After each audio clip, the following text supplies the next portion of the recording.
Bom, Vamos lá. aqui para mais um vídeo do canal e hoje a gente vai abordar um tema muito interessante que é educação em época de pandemia. E eu estou muito feliz que eu estou aqui com dois grandes amigos, dois professores. Eu costumo dizer que os professores realmente são os nossos verdadeiros heróis. Olha, muito respeito e muito carinho por todos os professores. Eu estou aqui com o professor Newton Bispo, professor de Educação Básica e professor universitário há 10 anos. Atualmente leciona no curso de Pedagogia na Faculdade Polis de Artes de Embu. E o professor Ricardo Ribeiro, professor concursado da Rede Municipal de Taboão da Serra, atualmente diretor da Escola Armando Andrade. A gente consegue explicar o tamanho do desafio das escolas nessa época de pandemia? Nós não estávamos preparados para esse desafio, que é cada aluno na sua casa, vivendo a sua realidade, o seu professor também, todos os agentes da educação, e como dar continuidade. Essa história está sendo construída passo a passo, sem saber se está certo ou se está errado. O mundo inteiro está vivendo esse fenômeno agora, né? E nós, professores, as crianças, aquilo que era ponto principal da didática, que era a relação professor-aluno, agora é a relação professor-aluno mediada pela tecnologia. Para viver esse fenômeno, esse momento, e dialogar posteriormente com os professores, com as crianças, para compreender como que esse atravessamento da tecnologia entrou nessa relação pedagógica. Essa relação pedagógica não foi construída a partir dessa tecnologia. Ela já fazia parte do currículo, mas ela não era o principal. Agora ela é o foco do currículo e da ação da escola e de nós, professores. É muito complicado, porque como nós não estávamos preparados, qualquer cidade, qualquer município não garante que as crianças tenham acesso à tecnologia, por exemplo, em casa. Como é que nós também vamos garantir o saber, garantir um currículo mínimo para esse aluno que está em casa, os seus pais, que também não foram preparados? Como que eles vão dar conta do ensino? A gente tem a tecnologia que consegue levar o conhecimento para muitos deles, mas não na sua totalidade. Como que nós vamos garantir que o ensino chegue a todos, que não seja só por meio da tecnologia? Nós estamos passando por esse processo. Os professores conseguem lidar com a educação à distância através da tecnologia, sabendo que o papel do pai também é importante para reter a atenção do aluno. Agora a gente está vivendo o compromisso efetivo do que a Constituição brasileira aponta, que a educação é a responsabilidade da família e do Estado, e muito mais agora da família, e mediar pelo uso do computador ou do celular. Aquilo que era feito pelo professor, hoje é feito por esse pai, essa mãe. Porque eu já vi muitos pais falando assim, volta logo às aulas, tá difícil, tá? Porque eles não são treinados, né? Se este pai já acompanha a atividade do filho anterior a esse período, ele vai conseguir organizar mesmo passado por essa tensão, por esse conflito. Porque ele já acompanha a rotina educacional da criança. Mais difícil vai ser esse pai que nunca acompanhou, que delegava tudo para a escola. Essa delegação não é mais só do professor, é muito mais um princípio familiar. E esse pai tem que observar se a criança está desenvolvendo a atividade ou não, porque eu não estou presencialmente com a criança, ele vai ter que se organizar. Porque realmente é uma responsabilidade da família e do Estado. E esse compromisso é o que sela realmente o sucesso do aluno. E alguns alunos eram depositados na escola. Sim, alguns pais estão padecendo porque não conseguia acompanhar a atividade, a evolução pedagógica do filho. E não precisa ser um pedagogo, mas olhar o caderno todos os dias, saber se ele conseguiu registrar a atividade ou não, se ele fez a lição de casa ou não, que lição de casa que está sendo proposta. Não é dominar o conteúdo, mas é ter a responsabilidade. Esse desespero é porque não consegue entender a concentração da criança, não consegue saber o que eles estão aprendendo, mas algo que eles podem fazer com o auxílio da família. E aí aquelas que nunca participaram, fica difícil. Não podemos perder as esperanças. Cabe um pouco da reflexão. Será que é só responsabilidade da escola? Desde 88, a Constituição já dizia que é dever da família e da escola. A gente sabe também que, para muitos alunos, o professor é um psicólogo, né? É aquele cara que identifica problemas, que às vezes o pai e a mãe não conseguem descobrir, um drama familiar, alguma coisa assim.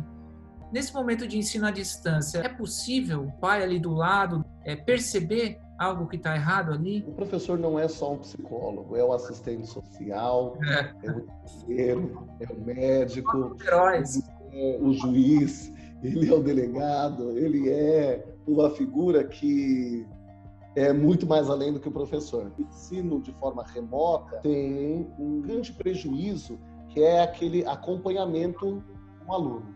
Então você conseguia ver na expressão, no olhar do aluno, se ele estava passando por um problema ou não. E agora tornou quase que impossível, porque o professor não consegue atingir a todos, primeiro. Segundo, que é de uma plataforma que realmente que ele não tem o domínio, está presente com o aluno. Bem complicado. Eles também estão sofrendo por isso, que eles também nunca se viram numa situação em que você é apenas um transmissor de um conhecimento sem fazer o acompanhamento, um momento bem difícil para os professores. E nós não sabemos como esse aluno está vivendo lá, como está sendo dada a atenção para esse aluno de forma merecida e o direcionamento da educação. A gente não sabe como isso está acontecendo. Eu deixo até um alerta para todos os profissionais que tenham calma, porque nós estamos ansiosos e estamos preocupados porque nós temos um compromisso com o aluno. E a gente sabe que lá para ele também não está fácil. A responsabilidade para ensinar a ler e escrever é do professor. O pai e a mãe, ele acompanha esse processo. Eu aprendi didática de alfabetização, eu aprendi didática de matemática, eu aprendi a psicologia da aprendizagem e as etapas do desenvolvimento. Eu penso nas crianças mais vulneráveis e que já viviam situações de dificuldades sociais e emocionais, e que isso pode ser agravado muito, as violências, a falta de acesso à alimentação. A escola talvez seja o ambiente saudável daquela criança, aquele ambiente que organiza, que propõe rotina para ela. Ela perdeu isso. E como está a vida dessas crianças sem esse espaço? A escola sempre foi um lugar de proteção, né? É ali que a gente vê a diversidade, é ali que a gente vê o diferente. Se a gente só fica em casa, a gente é direcionado por uma linha de pensamento e a gente não consegue ver um todo. Seguramente, essas estratégias hoje utilizadas para esse momento de uma forma muito rápida não garante a totalidade desses alunos. Então, a gente já começa com um problema de desigualdade social. Nós estamos criando mecanismos para fazer com que esse aluno não fique largado lá, que não fique deixado, que seja trabalhado algo voltado o pedagógico, embora estamos muito preocupados também com as questões emocionais. Muito bom. Olha, eu tenho uma última pergunta para vocês. Alguns países já estão abrindo, né? Estão voltando da pandemia, então é um reflexo do que provavelmente vai acontecer aqui. De forma bem objetiva, vocês estão preparados para abrir? Eu acredito nessa interação, nesse processo pedagógico de construção com o outro, então eu pessoalmente... É diferente, né? Menos alunos, maior distanciamento, de repente a mesma aula vai ser dada várias vezes na semana, porque vão ser outros alunos, né? Vai ser algo... Nós não estamos preparados. Nas estratégias didáticas, para essa volta ainda não. É uma questão de saúde pública, né? A gente tem que também ter o pensamento dos cuidados dentro da escola, a questão da higienização, os agrupamentos, como que vai ser o horário de intervalo, como que esse aluno vai ser acolhido. A criança tem o professor, aquela relação afetiva, então não vai poder haver o toque, que nós temos que trabalhar a individualidade do ser humano sem pensar no individualismo, sem torná-los uma pessoa totalmente individualista e não fazer a troca, egoísta, uma coisa que é totalmente na contramão do que a gente vem trabalhando, principalmente na educação infantil. A responsabilidade, a troca, a participação, o direito meu e dele, junto, coletivo. Hoje a gente tem que pensar a individualidade dele, não pode tocar, não pode interagir, não pode ter aquelas brincadeiras, os jogos, tudo isso. Não, nós não estamos preparados para receber esses alunos. Mesmo que haja um direcionamento, ainda assim é preciso ser revisto. Nós temos que cuidar da saúde física, emocional dos nossos alunos também.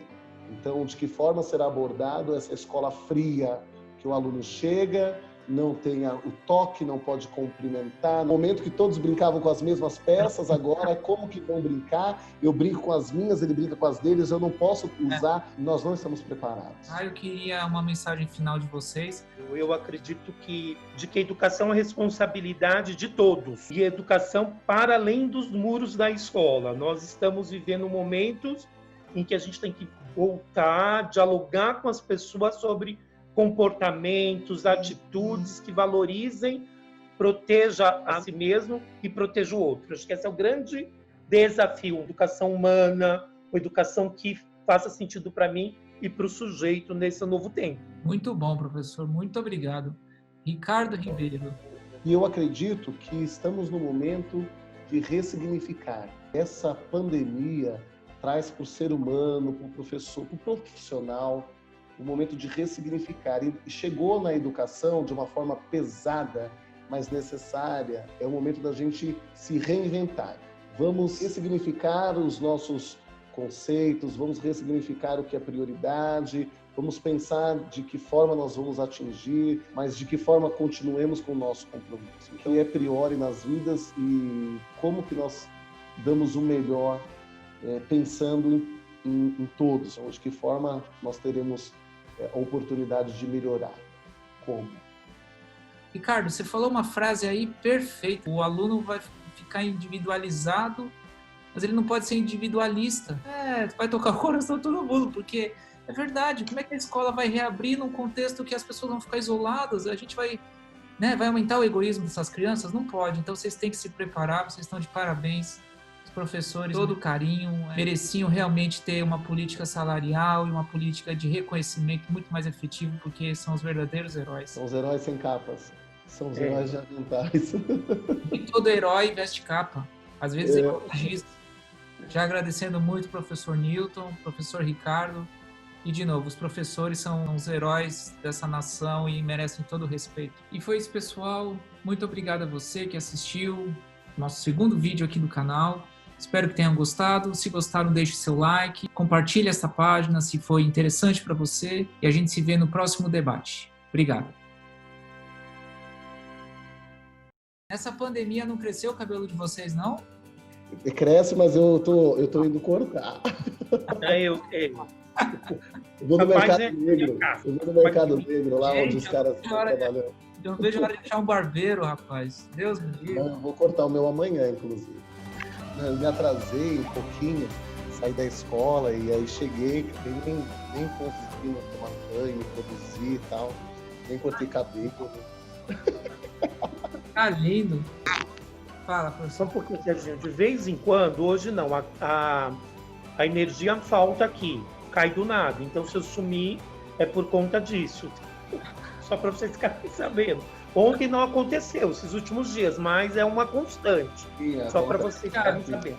Se o senhor sumir, a gente usa essa desculpa. A gente usa essa desculpa, não foi medo não, foi a... Imagina, Newton não foge da raia nunca. Bom, vamos lá.